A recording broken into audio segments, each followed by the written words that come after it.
capabilities. Government, industry, and the best minds in our universities must collaborate on ongoing research and development to create cutting-edge technologies in areas such as well-conditioned sensor capabilities and remote BOP activation, among many others. Government and industry must also work together to establish the necessary procedures and structures to address containment in the case of a blowout. It's absolutely critical to ensure that in the event of a loss of well control, containment resources are immediately available, as they were not in the case of Deepwater Horizon, regardless of the owner or operator involved. These are goals that we must pursue and pursue aggressively. As an important step in this effort, the Department of the Interior, as Secretary Salazar told you this morning, is establishing the Offshore Energy Safety Advisory Committee, which is the first step in creating the Ocean Energy Institute. The Advisory Committee and Institute will serve as centers of excellence for offshore energy safety, and they will facilitate collaboration among the nation's brightest minds from industry, academia, federal agencies, and from non-governmental organizations. The Institute will foster collaboration among all key stakeholders to increase offshore energy safety. The Institute will also provide recommendations on matters and actions relating to offshore energy safety, including drilling and workplace safety, well intervention and containment, and spill response, as well as collaborative research and development, training, and execution, and these and other areas relating to offshore energy safety.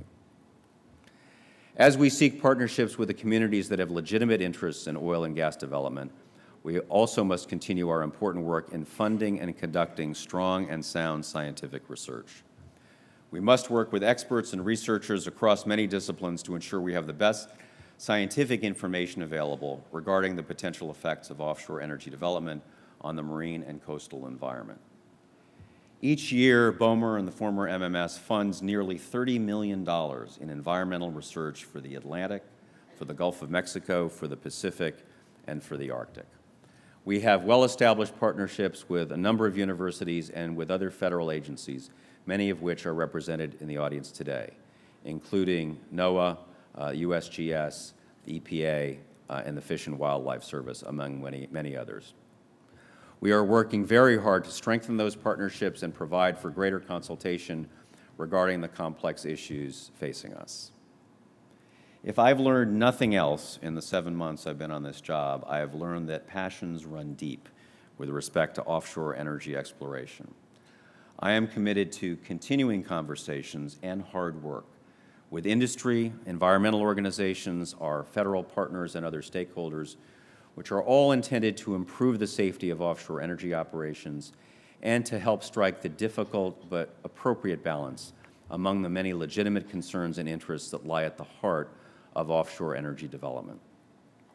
And I am committed to firmly establishing a culture in this agency and the 2 successor bureaus that follow, in which decisions are based on scientific information of the highest quality and untainted by political influence.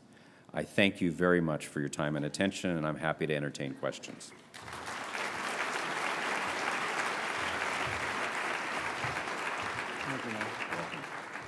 Well, in a town where you often listen to long speeches that you have to comb through to find single nuggets of substance, we've just had about 35 minutes where every sentence contains something that you really wanted to get your teeth into. So thank you. That was good. And the challenge has been these questions have been coming in, and you've been answering some of them as we've been going along. And so I don't mind easy questions. So. Well, there's some good ones here. There's a whole bunch here that I'm going to try to pull together on the science. It sounds like most of the research and study support that has traditionally been part of MMS are going to be in the new BOEM rather than the BESI. Is that correct? That's correct. That's right. Good. Now, here's the question then. Your new approaches to applying science to decision-making, maintaining scientific integrity is admirable.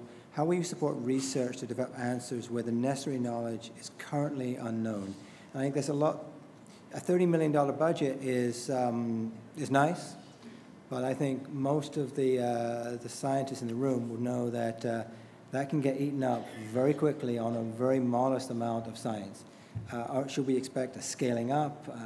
What's going to be happening there?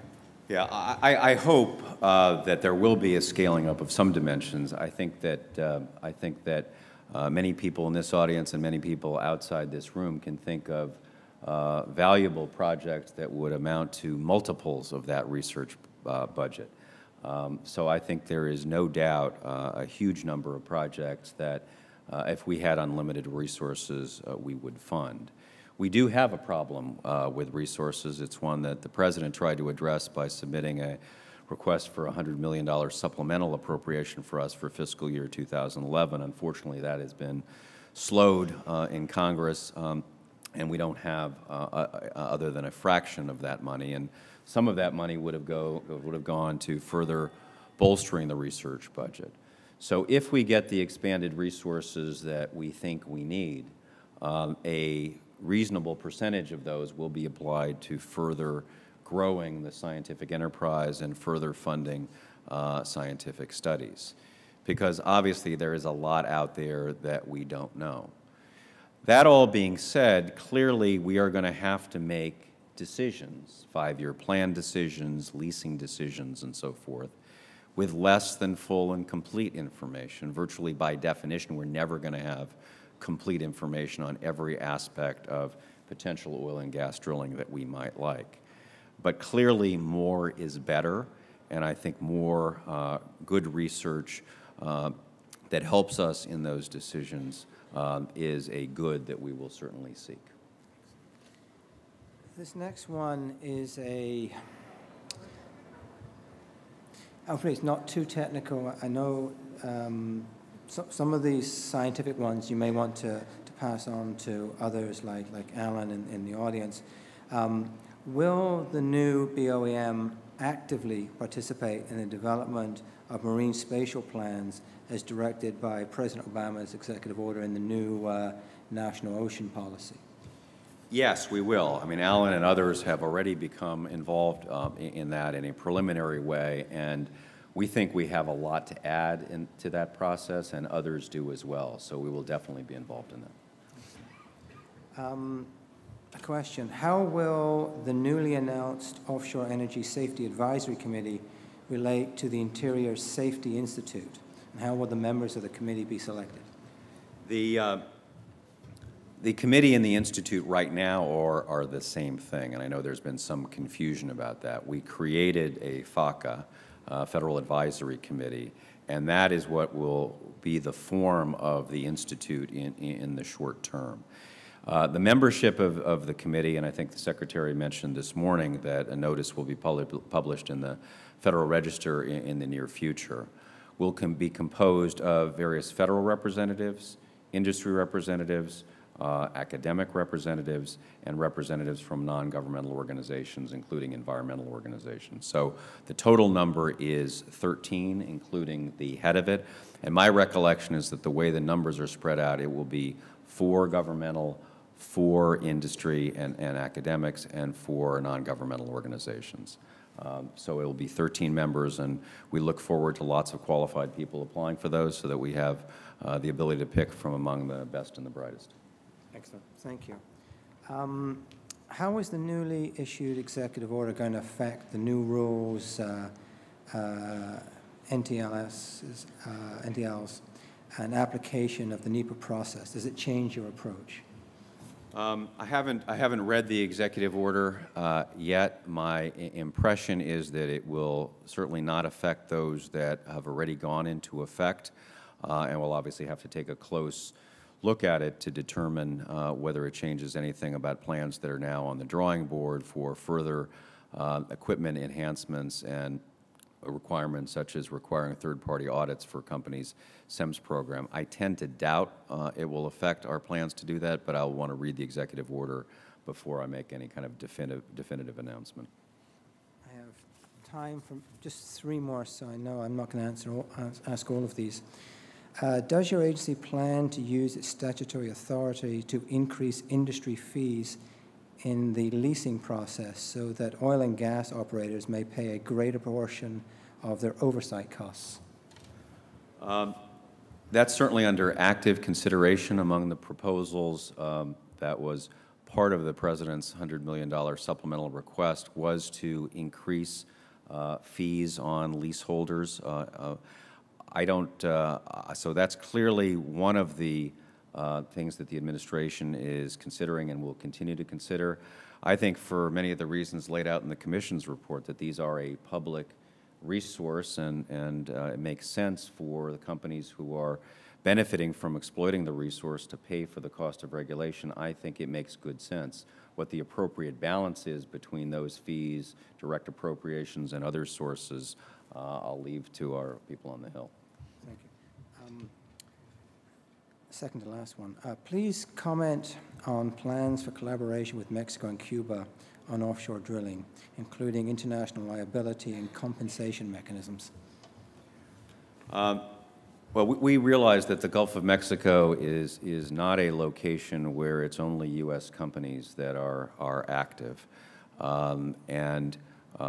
We are aware that from the Commission's work and other work that there is great interest in trying to develop some sort of coordinated regulatory regime with Mexico. There's also a recognition that Cuba is scheduled to start drilling off its shores by 2014, I think, is the data I've seen.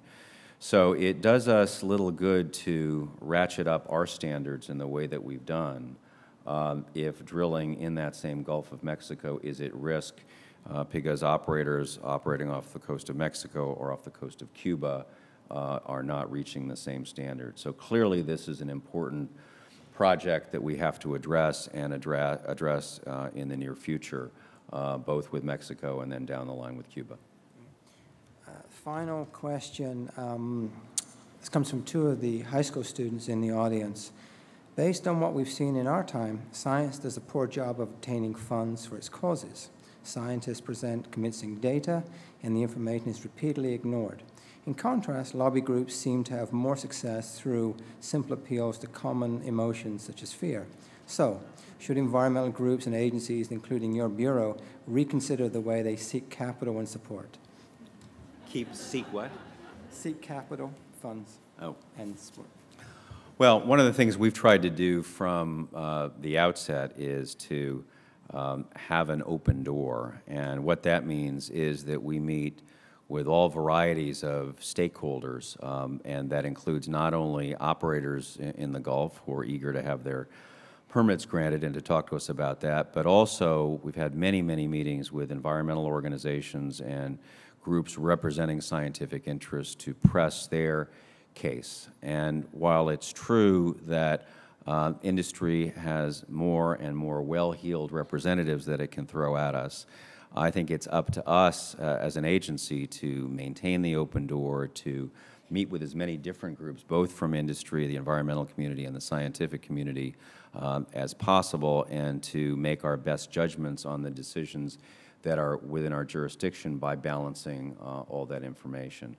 I think what you've heard me talk about today is a recognition of the important contribution that science can, does, and should make to the decisions that we make on offshore drilling. And although it is true that groups of scientists and environmental organizations cannot marshal the resources that some of the oil and gas companies can, I want to assure you that we listen to them equally and take their views very seriously. Thank you. After nearly, I think, 10 hours we've been here today, I can think of nobody who could have kept us riveted to our seats the way it has been for the last 40 minutes as Michael Bromwich. And so let us just thank him for his time. Appreciate it. We now have the reception in the atrium. We have book signing, book sale.